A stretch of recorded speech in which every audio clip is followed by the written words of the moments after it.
parts are called habitats. Do you ever think about our pet tiger? I wonder what habitat he lives in.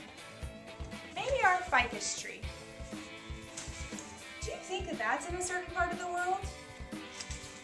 What about our Eskimos that we did earlier this year? He's a person, and people are animals.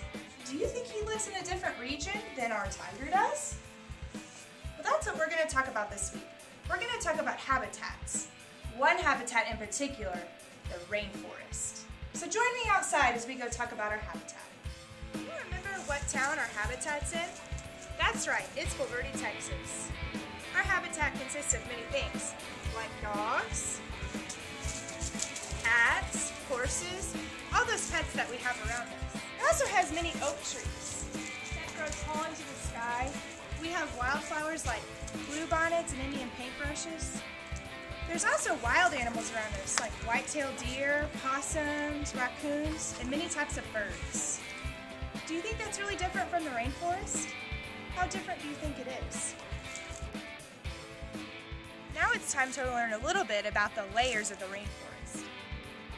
In the emergent layer, you can see tall trees emerging over the rest of the rainforest.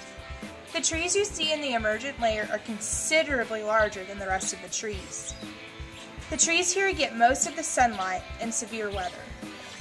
A lot of animals that live in this layer have to adapt to living there their whole lives in the tops of trees, hardly, if ever, touching the ground. Butterflies, the harpy eagle, and pygmy gliders are able to live here. The canopy layer is the next layer of the rainforest.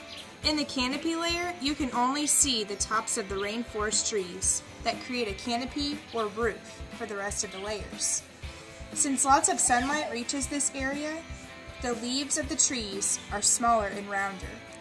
In a maze of tree branches and leaves, you will find many types of tropical birds, like the toucan and the malcow.